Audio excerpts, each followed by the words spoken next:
Hello, welcome back to the channel, and this is a channel where we give you reviews, don't do unboxings, might do a few playthroughs, but today we are going to continue our countdown of our top 100 board games of all time, right? It's good to see that you haven't thrown yourself off a beachy head since the last installment. We're going to carry on our countdown, and today we're going to be doing 80 down to 71. Remember, don't get your knickers in a twist if your favourite board game of all time ain't on this list, and if it's not on this list, then that's because A, we haven't played it, or B, we think it is complete and utter dog shit. So remember, if you're new here, then please consider subscribing to this channel, hit the like button and all that YouTube bullshit.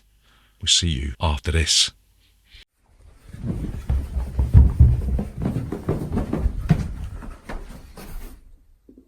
Bollocks. So number 80 on this list is a game by Bruno Fedduti, I think it is. It's a game called Bonk. This is a loosely themed casino type game. You're going to be getting a load of money. You'll be dividing it amongst a load of casino tables. Once the money has been divided amongst all the tables, then you'll be placing your little marker pawns onto a casino, and then you'll be playing cards to like maybe multiply the amount you're going to win, or maybe just sabotage the whole fucking thing, yeah? The Bonk is so much fun. It goes up to 6 players, which is always a bonus with these sort of semi-type party games, yeah? And it's a cutthroat thing, yeah? If you don't like getting stitched up, then the Bonk ain't going to be for you. I love sticking the knife into other people's backs. So this gives me a sort of warm, fuzzy feeling right here every time I play it, yeah?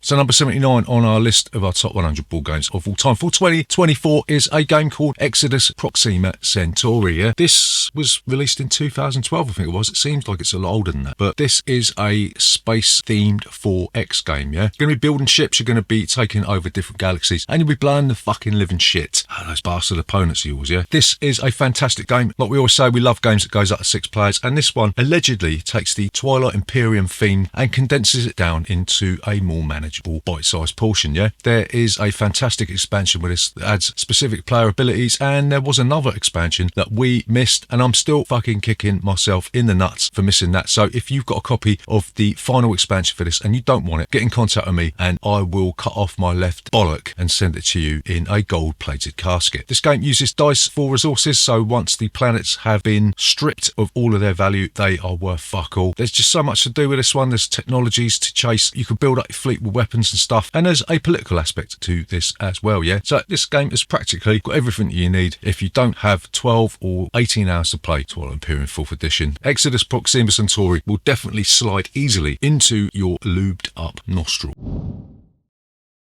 So number 78 on this list of our top 100 board games of all time is an area control game that is best played with 6 players, yeah? Don't play this with 5 or 4 or 3, or even play it by yourself, yeah? This is Game of Thrones 2nd edition, yeah? In this game, you'll be taking on the role of one of the houses from the George R. Martin books, and you'll be vying to take over different strongholds, yeah? Once you've got enough strongholds to win the game, then you're going to win the fucking game, ain't you? This is another backstabby, bastard wanking game. You'll be able to team up with people, offer them the world, and then give them fuck all. You'll be bidding on different tracks to get the Valyrian steel sword, to get your ass on that fucking Iron Throne. It's got a really novel combat system, and it looks fucking awesome, yeah? There is an expansion for this called the Mother of Dragons. Not really that keen on it. It does add a little bit too much bloat. I do think that if you leave that out, this game is actually better. So yeah, a Game of Thrones 2nd edition, play it with 6. Does take a little while to play, 4 to 5 hours, but you will have an absolutely fucking awesome time kicking each other's asses.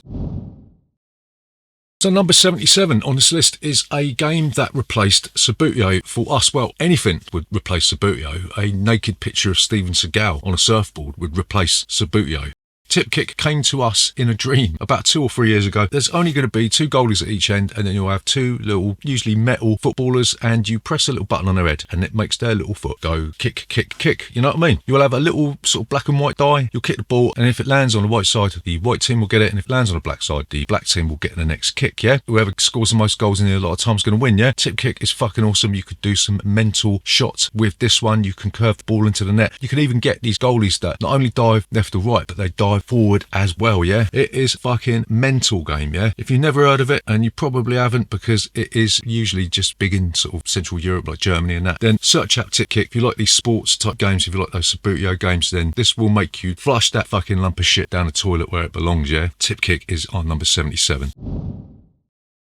So number 76 on this list is a game that I'm not sure if it was on the list a few years ago or whether or not it dropped off of the list, but it's made it back on. It's Star Wars Rebellion, yeah? This is a 2 to 4 player game. Really should only be playing this with 2 players, and it's a hidden movement sort of cat and mouse game, yeah? The Imperial player is going to be looking for the Rebel base, and people say that this is practically Star Wars in a box, yeah? And I suppose, in effect, they are correct. You will be building shitloads of fucking units to throw at each other. The Imperial player will be probably at an advantage at the beginning, but by the midpoint of the game, things will have evened up quite a lot. And it just presents itself as a wonderfully balanced game, yeah? There was an expansion for this that added units and characters from that, is it an ill-fated movie, Rogue One? We have got it. We haven't really included it that much. Some people say it's an essential expansion, but I'm not too sure about that. But yeah, Star Wars Rebellion, a really, really decent 2-player hidden movement game that, as it gets older, seems to get a little bit better.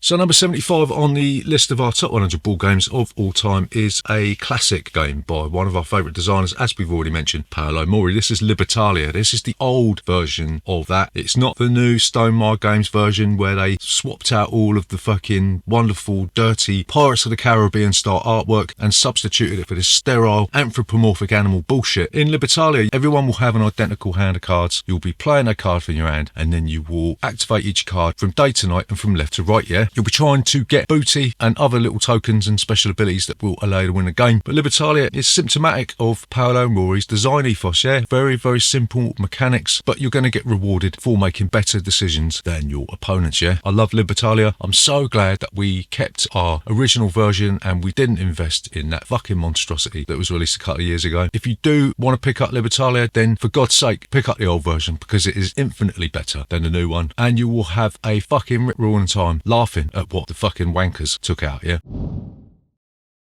So number 74 on this list is an auction game by Rainer Knizia. Yeah, it's a game called Ra. On your turn, you'll be able to make a bid on tiles by sticking your little sun tile out onto the table, and you'll be getting tiles, and effectively it's a set collection game with an auction mechanism bundled in, yeah? The tiles will either give you a load of points, they might even give you negative points if you don't do what you're meant to do, or they might give you points in the final round, yeah? Ra was reprinted about a year or two ago in a nice swanky new deluxe version, yeah? We have got the it's the Rio Grande printing. I don't know when it was printed, but this game was first released in 1999. And you know that when a game hangs around like a bad smell for 25 years, then it's going to be fucking awesome, yeah? Ra will never ever go out of print like a lot of games on this list. And it seems like Rainer Knizia just doesn't want to go away, does he? Is he immortal? Is he a fucking vampire or something? Maybe if I wear a bow tie, then maybe I will live forever as well. Well, live forever anyway. So you're stuck with me, ain't you? Fucking ungrateful bastards. Get down to 73. Number 73 on this list is a game by Uwe Rosenberg. No, it's not the news for your big box that nobody wanted. It is Agricola, yeah? In Agricola, you'll be taking on the role of a medieval farmer, and you will be trying to organise a plot of land, cultivate loads of vegetables, stick some sheep in there, maybe have a ball in your house. You'll be making improvements to your house. You'll be getting different occupations, yeah? You'll be having kids you can send out into the fields at the age of 2.5, and maybe you'll starve them to death. Who the fuck knows? Agricola is fantastic, yeah? For some bizarre reason, it was reprinted as the revised edition, but they cut it down to 4 players and then tried to flog you a 5 to 6 player expansion. So we said, fuck you, look out games, we ain't doing that. So we stuck with our original version, added the All Creatures Great and Small expansion, I think it's called, and that's it. We're going to keep that and we're going to play it forever and ever and ever, amen. I love Agricola. It's one of them games where you feel like you're playing on your own, but there's this sort of blocking mechanism where somebody goes where you want and the game opens up just by that alone, yeah? So yeah, fuck all the rest of Uwe Rosenberg bullshit, yeah? A lot of his games are derivatives of the Agricola theme or the Agricola mechanism, yeah? So we're going to stick with this one because the originals generally are the best, yeah? Yeah, alright, Caverna's pretty good as well, yeah? I yield on that one. Number 72 on our list of our top 100 board games of all time is a game called Level 7 Amiga Protocol. This is a 1 versus all game. One player is going to take on the role of an overlord character and the rest of them are going to be these Space Marines going into different facilities, a bit like Alien really, and trying to complete various missions, yeah? The thing that I like about this game is that the more actions that the Marines take, the more shit the overlord character can throw at them, yeah? And likewise, if the overlord uses a lot of the tokens that are given to them on their turn, then they will give stuff back to the Marines, yeah. Minis on this were a little bit shit, yeah. I had to put them in boiling water to put them back into shape, and some of the cardstock's a little bit crap. But in terms of gameplay, yeah, it's fucking amazing, yeah. There's a fantastic expansion for this called Extreme Prejudice. Adds more monsters, adds more abilities, more cards, more stuff, more missions, and it's pretty much essential if you're going to get this. Don't really know if this is still in print. If it is, and you like these one versus all mission-based games with some half-decent minis once you've stuck them in a washing up bowl full of boiling water, then level 7 Amiga Protocol is well worth a looking at. 71 on the list of our top 100 board games of all time is a game called Picture Perfect, yeah. This is a really novel game. At the end of the game, you're going to have taken a photograph, yeah, but you're going to be doing this by placing different characters or different ornaments or different things in a scene based on what characters want. So maybe Aunt Mabel doesn't want to stand next to Gary Glitter, and maybe Rolf Harris doesn't want to put his finger up Jimmy Savile's bum bum. Whatever happens in the picture, things will be revealed as the game progresses, and if you take the best picture based on what people want, going to be the winner, aren't you? One downer with Picture Perfect is they released a lot of the expansions along with the base game, yeah. Had that sort of day one DLC feel, but I'm always wanting to see new things with board games, and Picture Perfect is the perfect example of not people taking risks, yeah, but designers finding novel ways to implement new mechanics into an original idea, right? So if you're fed up with the fucking work placement bullshit, all the area control stuff that you've seen before, have a look at Picture Perfect, yeah. It's pretty simple, plays pretty quickly, and the components are top notch. And I was lying, Jimmy Savile and Rolf Harris aren't actually in this because they're both dead. There you go, that is the next instalment of our top 100 board games of all time. Do you think you're going to survive the next, is it 6 segments of this? I know I probably won't, yeah. So if you see a skeleton presenting this, then that would be my great grandmother that I dug up for my disastrous Halloween party, yeah. You should see what's going to happen. Our proposed Christmas party, but maybe go to legalporno.com to find out, yeah. But stick about for the next one. I'm sure it's going to be even more riveting than this one, and I promise not to mention Jimmy Savile ever again. Scouts honour. Fucking hell.